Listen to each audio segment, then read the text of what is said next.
An hour ago, at the wedding of my wife's friend, I wanted to go to the closet to fix my tie, but when I got there, I was shocked to see my wife with her old friend, both of them naked. Let me tell you how it all started. It's funny how your life can feel so secure, so set in its ways, that you can't even imagine anything changing. That's how it was for Ashley and me. 5 years of marriage, and we'd built what I thought was a solid life together. I can still remember our wedding day, standing at the altar, watching her walk down the aisle with that radiant smile that lit up the room. I was so sure of her then, sure of us. But it turned out that my certainty was nothing more than blind faith. We were both in our early 30s, young enough to still feel free, yet old enough to be serious about what we wanted. I worked as an accountant at a mid-sized firm, and Ashley was a graphic designer. We didn't have kids yet, but that was supposed to come in the near future. We had all these plans, all these things we talk about late at night, curled up on the couch, or over dinner at our favorite Italian place. I never thought anything could derail that. Never thought that the woman I'd loved and trusted could do something to shatter everything we'd built. It was a typical Saturday morning when Ashley told me she had to attend her friend Sarah's wedding. Sarah and Ashley had been close since college, but I'd never really connected with Sarah. Maybe it was just that their conversations always seemed so impenetrable, filled with inside jokes and references from years ago. I was used to it, though. Ashley often had those moments with her friends where I felt like an outsider, but I never worried about it. "I'll be back by evening," she said, pulling on her beige heels. She looked stunning in that navy blue dress, her blonde hair styled in loose waves that cascaded down her back. "It's a small ceremony, just family and close friends. You know how Sarah is. She hates big crowds." I nodded, barely looking up from the newspaper. "Sure thing. Have fun." She gave me a quick peck on the lips before grabbing her purse and heading out the door. I didn't think much of it then. It wasn't unusual for Ashley to attend events like this on her own. I had a stack of work to catch up on and a couple of errands to run, so I didn't mind staying home. If only I'd known what was coming, maybe I would have paid closer attention. Hours passed, and as the afternoon faded into evening, a nagging feeling started to creep in. I tried to ignore it, chalking it up to nothing but my imagination. When I still hadn't heard from Ashley by 9 p.m., I decided to give her a call. It went straight to voicemail. I left a message, keeping my tone casual, asking if everything was okay. But inside, I was beginning to feel something I hadn't felt in years, a sense of doubt, of insecurity. When she finally returned my call, it was nearly 11 p.m. Her voice sounded tired, almost distant. "Sorry, babe," she said. "It's been a long day. I'm on my way home now." I let it go. Maybe I was being paranoid. But then came the unexpected invitation that would change everything. The following week, Sarah herself called me. It wasn't usual for her to reach out to me directly. "Rob, you should come to the reception," she said brightly. "I know you didn't come to the ceremony, but it's going to be a blast.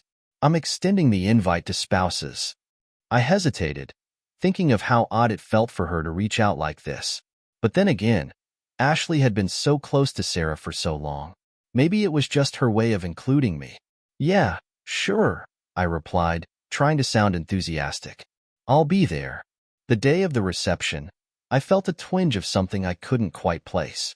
It was like an itch in my brain, as though some part of me was aware of what I was walking into but couldn't quite articulate it. I brushed it off. The venue was a fancy old estate just outside town, with ivy-covered walls and a garden that seemed to stretch on forever. As I walked in, I spotted Ashley across the room, deep in conversation with a man I didn't recognize.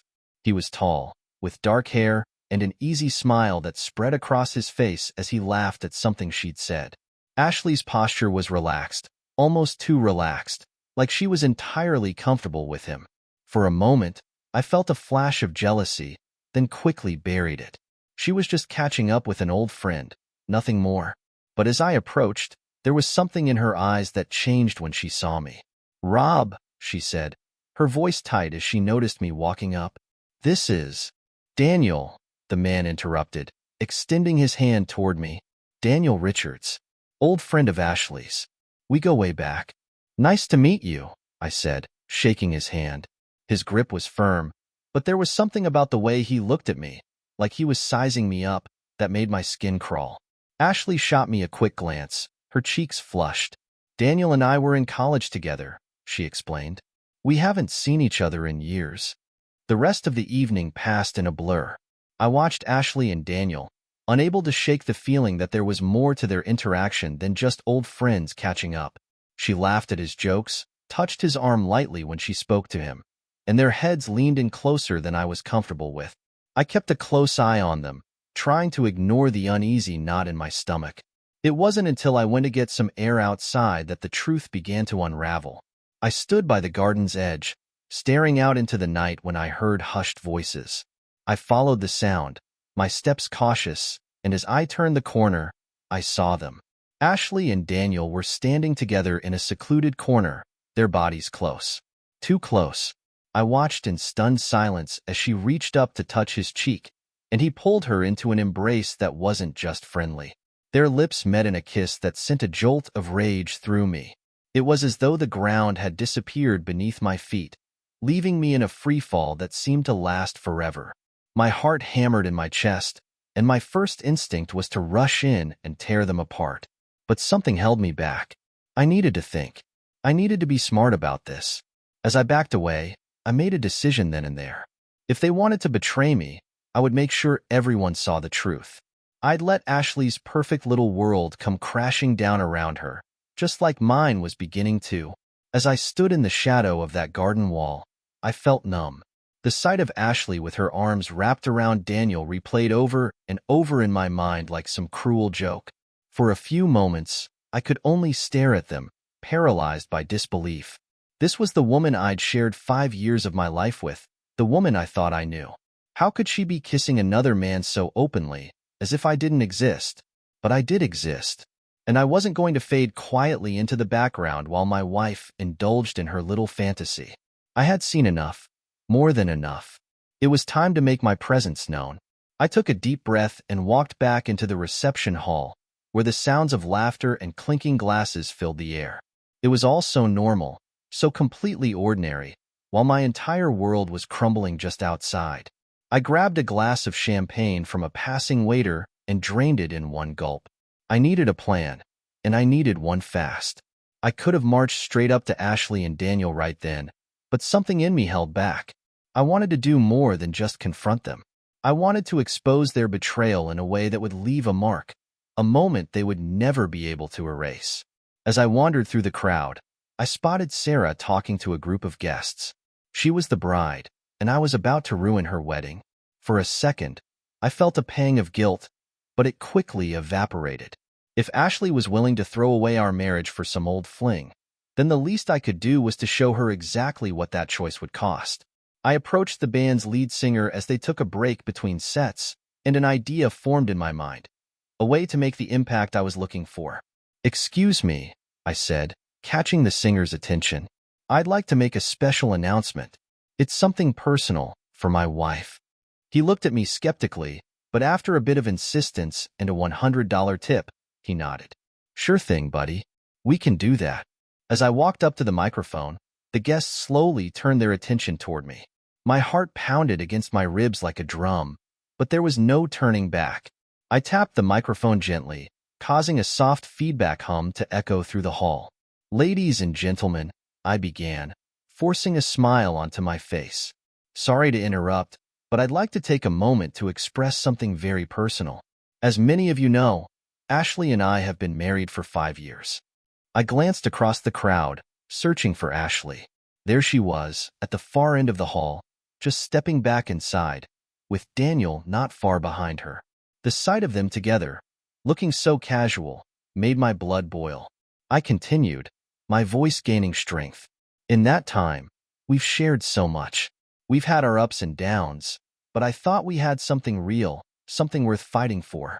I let my words hang in the air, and I saw Ashley's face slowly transform as she realized where I was going with this. "And tonight, at this beautiful wedding, I was reminded of the power of love and commitment," I said, my tone growing colder. "But I was also reminded of something else, betrayal." A murmur swept through the room as people exchanged confused glances. "Because you see," I said, my eyes boring into Ashley's, It turns out my wife has a different understanding of love and commitment. Ashley's eyes widened, and she took a few steps toward me, as if to stop me, but I wasn't done. Not by a long shot. Ashley, darling, I want you to know that I saw you outside just now, with Daniel, I said, my voice dripping with venom. I saw everything. The crowd gasped, and all eyes turned to Ashley, who froze in place. Her face went pale, and her mouth opened, but no words came out. Daniel, standing not far behind her, looked like he wanted to vanish into thin air.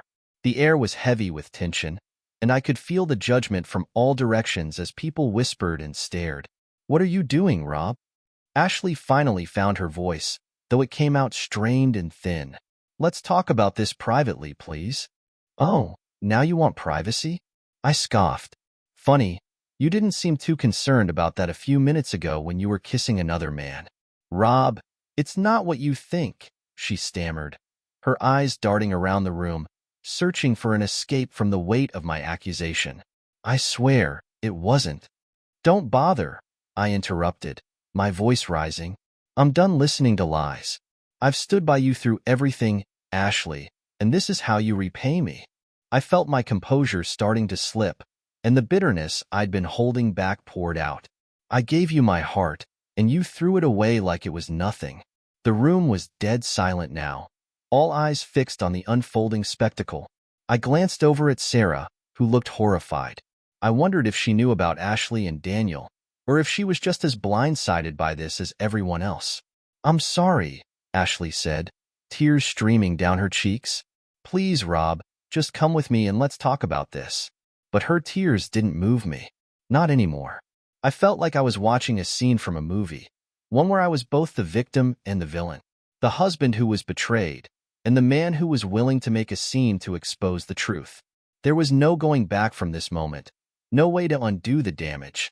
But maybe that's what I wanted, a clean break, something so dramatic that it would leave no room for doubt about where we stood. I stepped back from the microphone, leaving Ashley standing in the center of the hall, the spotlight on her for all the wrong reasons. She looked small, lost, like a deer caught in the headlights. And Daniel, well, he disappeared into the crowd, vanishing as quickly as he'd appeared in my life. Turning on my heel, I walked toward the exit, leaving the stunned murmurs of the guests behind me.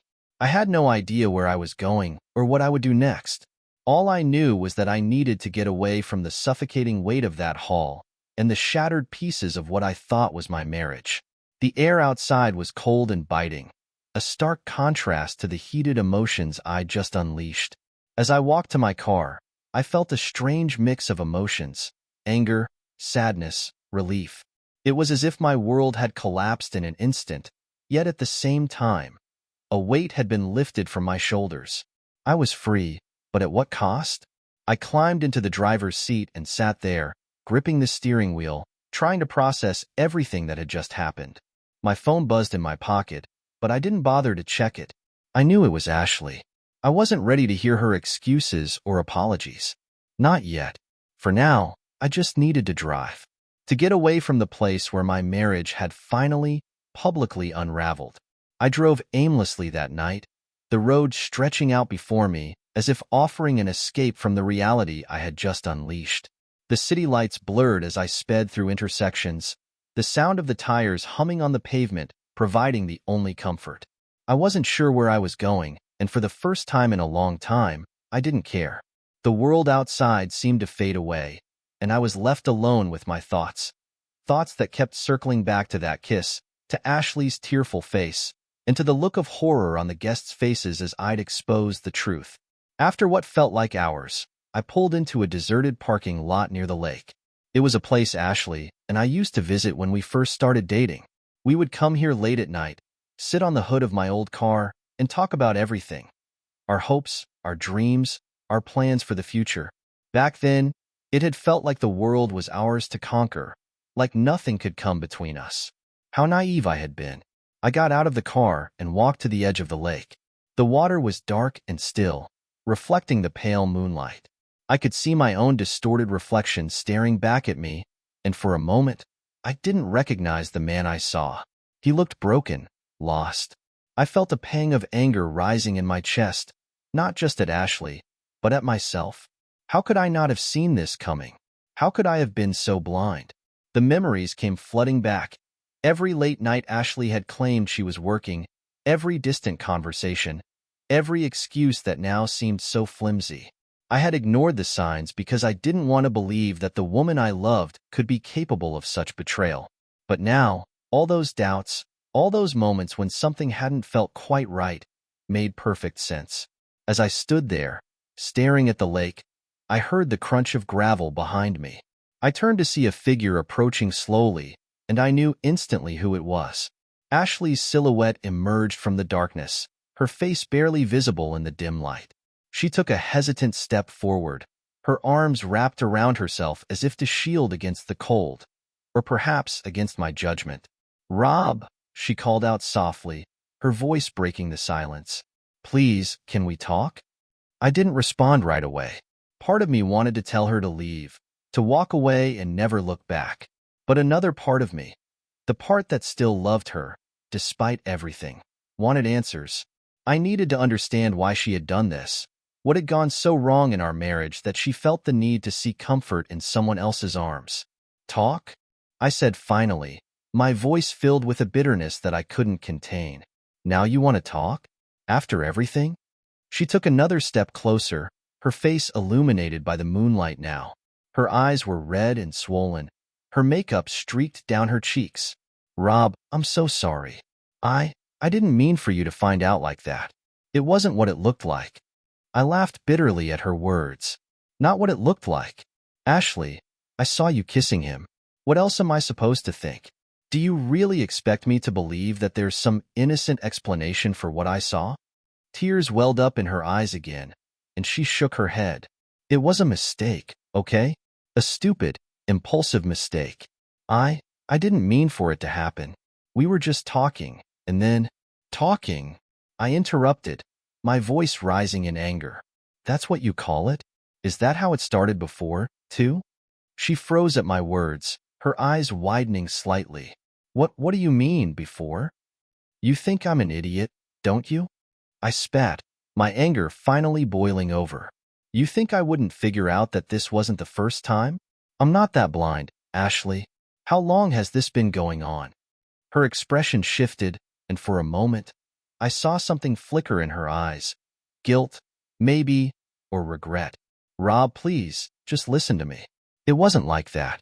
It's not like we've been seeing each other, okay? I hadn't even spoken to Daniel in years.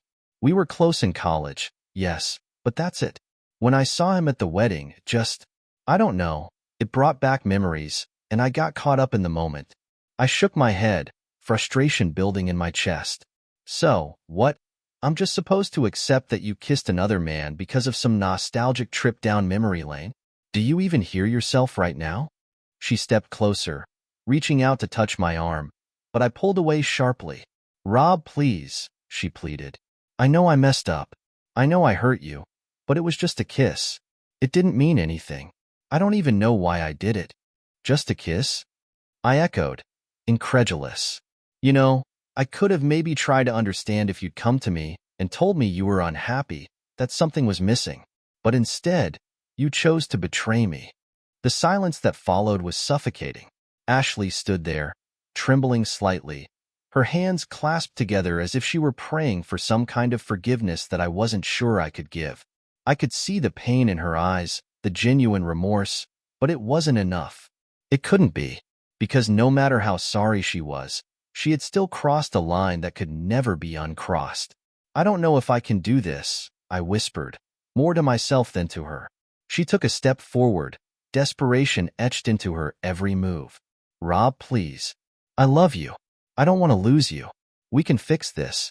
We can go to counseling, or take some time apart if you need it. Just don't give up on us, please." Her words hung in the air, and for a moment, I felt the old familiar tug at my heartstrings. The part of me that wanted to believe her, that wanted to pretend this was just a bad dream we could wake up from. But then I thought about that kiss again, about how easily she had let herself fall into Daniel's arms, and I felt something inside me harden. "I think you should go, Ashley," I said quietly, turning my back to her. "Rob, Go, I repeated, my voice cracking slightly. I need time to think. Alone. I heard her take a shaky breath, and then the sound of her footsteps retreating into the night. I didn't turn around to watch her leave. I couldn't. It felt like watching the final thread of our marriage snap in two, unraveling into a tangled mess that I didn't know how to put back together. For a long time, I stayed there by the lake, staring into the darkness, feeling more lost than I ever had before. The man in the reflection looked back at me, but I wasn't sure who he was anymore. All I knew was that everything had changed in a single night, and the life I thought I had was gone. And as I stood there, I began to wonder if it was even worth trying to fix what had been broken, or if I should let it sink into the depths of the lake and walk away for good. I spent the days that followed in a fog, drifting from one moment to the next, not really living, just existing. I had taken a couple of days off from work, telling my boss that I was dealing with a family emergency. It was the truth, after all. Everything about my life felt like an emergency, a crisis that I didn't know how to resolve.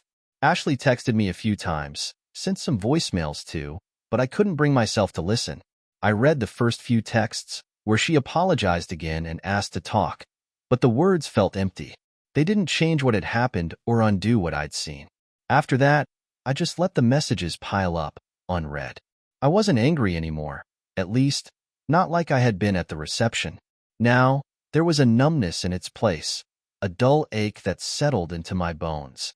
The initial shock had worn off, but the pain lingered, constant and unyielding. I kept replaying everything she said that night at the lake. Her excuses, her desperate pleas for forgiveness. I kept hearing that phrase, "It was just a kiss," as if reducing it to something small would somehow make it hurt less. But it wasn't just a kiss. It was a crack in the foundation of our marriage, and once that crack appeared, everything else started to fall apart. I kept asking myself how I hadn't noticed the distance growing between us sooner. Had I been too focused on work? Too complacent, believing that love was enough to keep us together? I needed answers, but Ashley wasn't the person I could turn to. Not right now. I had to dig deeper, find out if there was more to the story than what she was letting on. I couldn't just take her word for it anymore. I had to know the truth, no matter how much it hurt. So, I did something I never thought I'd do. I hired a private investigator. It felt strange, even sleazy, but I needed clarity, and Ashley wasn't going to give it to me. The investigator, a grizzled man named Frank with a deep voice and a no-nonsense attitude, listened patiently as I told him about my suspicions. "I'm not saying she's been having a full-blown affair," I explained, feeling a bit ridiculous even saying it. "But I need to know if that kiss was a one-time thing, or if there's more to it." Frank nodded, jotting down notes. "Understood. We'll look into it. I'll see what I can find out about this Daniel guy too. You'd be surprised how often these things are more complicated than they seem." I left his office with a strange mix of hope and dread. Part of me was terrified of what he might uncover, but a bigger part of me needed the truth, however painful it might be. I couldn't keep living in uncertainty, second-guessing everything about my relationship with Ashley. Days turned into a week, and I did my best to keep myself busy. I threw myself into work, went for long runs to clear my head, and avoided places that reminded me of Ashley. I even slept on the couch to avoid our bed, where we had shared so many intimate moments that now felt like a betrayal. Then, one afternoon, Frank called. "I've got some information for you," he said, his tone as serious as ever. "We need to meet." We arranged to meet at a small coffee shop downtown. As I sat across from him, the tension in the air was palpable. Frank slid a small envelope across the table, his expression grave. "What's in here?" I asked, my fingers trembling slightly as I reached for it. "Photos, phone records, some surveillance notes," he replied. "I won't sugarcoat it for you, Rob. There's more going on than just a kiss." My heart sank as I opened the envelope and pulled out the contents. The first thing I saw was a series of photographs, grainy, zoomed-in shots of Ashley and Daniel sitting in a cafe. Her hand was on his arm. His face was leaning in close to hers. Another photo showed them walking side by side down a quiet street, their heads tilted together as if sharing a secret. There were even photos of them meeting in a parking lot, getting into his car. From what I've gathered, Frank continued. They've been meeting up for at least a month, maybe longer. Nothing overtly intimate in public, but the body language says it all. A month. My breath caught in my throat. That meant it hadn't been just a spur-of-the-moment thing at the wedding. It had been premeditated, ongoing. I flipped through the phone records Frank had provided.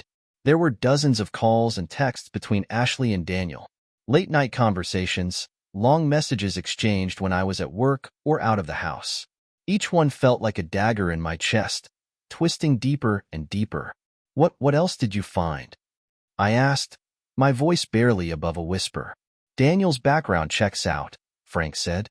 No criminal record, works as a project manager at a construction company. From what I could dig up, he recently went through a messy breakup himself. Might have been looking for comfort, and Ashley was willing to provide it. The thought of Ashley comforting him, being there for him in a way she hadn't been for me, made my stomach turn. It was like there had been this whole other side to her life that I hadn't known about. I felt sick, betrayed all over again. I left the cafe in a daze, clutching the envelope like it was some kind of poison that I needed to get rid of. I wandered the streets aimlessly, replaying every conversation, every argument I'd had with Ashley in the past few months. Had she been lying to me all along? Or had she started drifting away without even realizing it? When I finally got home, I sat at the kitchen table and spread the photos and records out before me. It felt surreal, like I was looking at evidence from someone else's life. This wasn't supposed to be my marriage. This wasn't supposed to be my story. As I stared at the photos, anger bubbled up inside me again. Not just at Ashley, but at myself. I'd let this happen. I'd trusted her too much, been too comfortable in our routine, too complacent. I should have known better. I should have seen this coming. The thought kept circling in my head, refusing to leave me alone. Just then, my phone buzzed. It was Ashley. Her text was short, almost desperate. Please, can we talk? I need to explain everything. For a moment, I considered ignoring it, like I had ignored all the others. But I couldn't avoid her forever. I had questions that only she could answer. So, I texted back, agreeing to meet.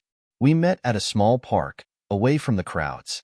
She looked tired, worn out, like she hadn't slept in days.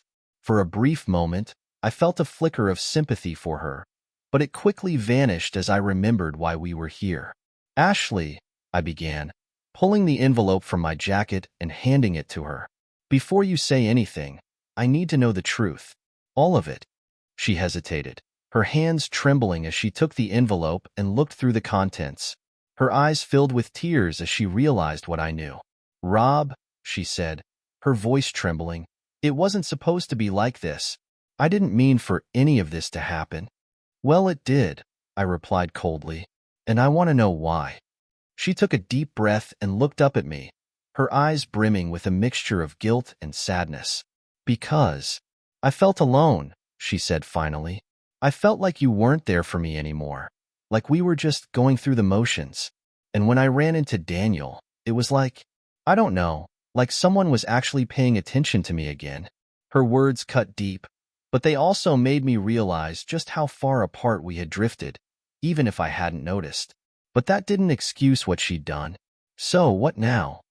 I asked, my voice barely masking the hurt. Are you in love with him?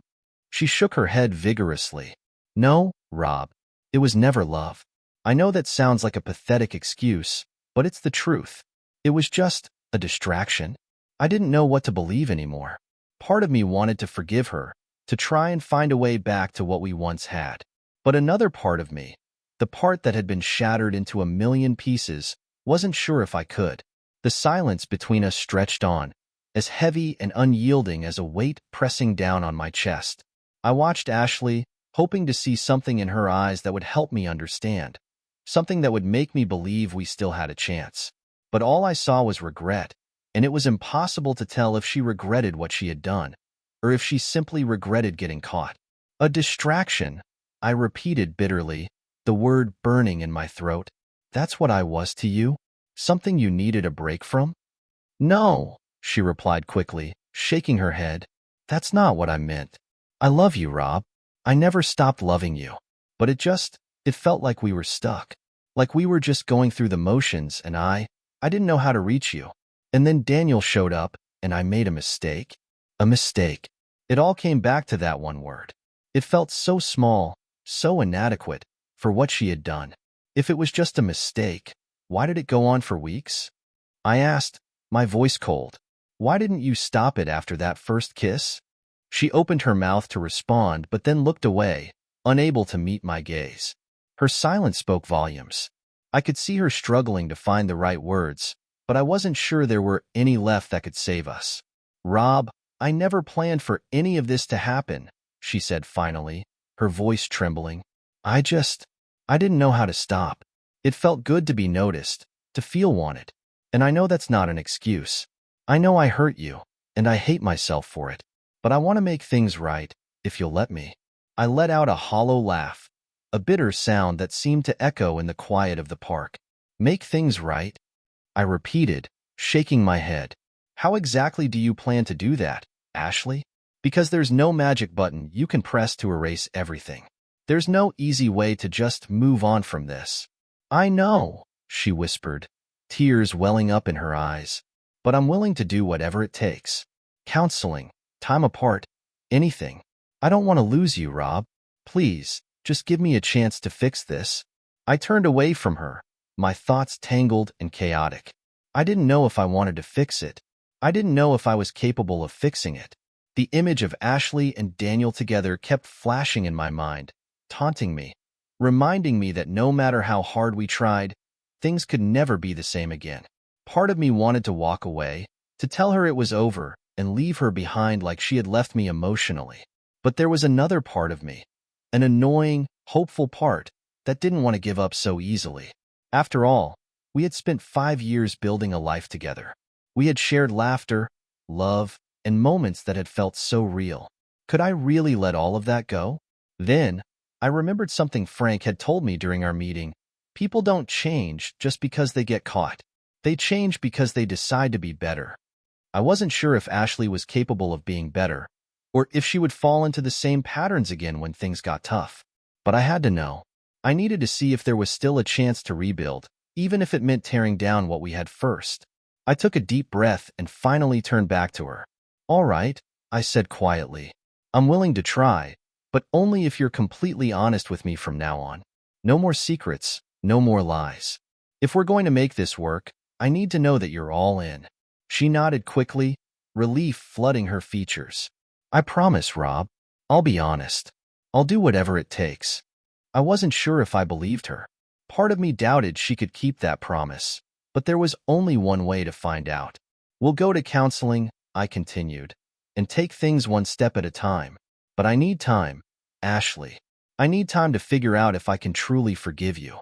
This isn't going to be fixed overnight. I understand, she replied, her voice small but hopeful. I'll do everything I can to make it right. I swear. We stood there for a moment, the weight of everything still pressing down on us. There was no dramatic embrace, no declarations of undying love. There was only the beginning of a fragile, tentative understanding that maybe, just maybe, we could find a way forward. But the scars would remain, and I wasn't sure if our love was strong enough to heal them. As we walked back to our cars, I felt a strange sense of exhaustion wash over me. This wasn't the end, but it wasn't the happy resolution I had once envisioned for our marriage either. We would try, and that's all I could offer for now. The weeks that followed were a blur of therapy sessions, long conversations, and countless awkward silences. We went to counseling twice a week, where a calm, gray-haired woman named Dr. Thompson helped us navigate the pain. She encouraged us to open up about our feelings, to talk about what had been missing in our marriage and what needed to change. Some days, it felt like we were making progress, like we were slowly peeling away the layers of resentment and disappointment. Other days, it felt like we were just going through the motions, like the damage was too deep to repair. But as the weeks turned into months, something began to shift. It wasn't a sudden change, but a gradual, almost imperceptible thawing of the ice that had formed between us. I found myself laughing with Ashley again, sharing small moments that felt genuine, like when we used to stay up late watching TV or go for long walks on the weekends. And then, just as I was beginning to believe that we might actually make it, that the worst was behind us, I received an email. It was from Daniel. I stared at the screen in disbelief, my pulse quickening as I read the message. Rob, I know you probably hate me, and I don't blame you. But there's something you need to know. Ashley didn't tell you everything. What happened between us, it wasn't just a mistake. She came to me. She wanted it as much as I did. I'm sorry to be the one to tell you this, but I thought you deserved the truth. I dropped the phone as if it had burned my hand, a wave of cold fury washing over me. It felt like a betrayal all over again, a fresh wound being ripped open. All the progress we had made, all the effort I had put into trying to forgive, it felt meaningless in that moment. How could I have been so foolish? How could I have let myself believe that things could really be different? When I confronted Ashley with the email, her face went pale, and I saw the truth in her eyes before she even said a word. She admitted it, admitted that there had been more to the story than she had let on, that she hadn't been entirely honest during those first painful conversations. She hadn't wanted to hurt me any more than she already had, so she had kept some details to herself, details that she knew would shatter whatever fragile trust one had begun to rebuild. I realized then that some things just can't be fixed, no matter how much you want them to be. It wasn't just about the affair anymore. It was about the lies that followed, the deception that tainted everything we had tried to rebuild. In that moment, I felt the last thread of my love for her finally snap. I'm done, I said, my voice empty and flat. I gave you a chance, Ashley. I really did. But you couldn't even be honest with me when it mattered the most. Tears streamed down her face as she begged me to reconsider, to give her one more chance. But I had no more chances left to give. I walked out the door that day, and I didn't look back. It's been 6 months since I left Ashley. We finalized the divorce quietly, with no dramatic courtroom battles or bitter disputes. I moved to a new city, started over in a small apartment, and focused on rebuilding my life one day at a time. It hasn't been easy, and there are still days when the weight of it all feels unbearable. But I'm learning to let go, to accept that sometimes, no matter how much you love someone, it just isn't enough. And maybe, just maybe, that's okay. Subscribe to the channel and like this story if you liked it. Turn on notifications so you don't miss new stories. Click on the playlist on the right to listen to previous stories. See you soon.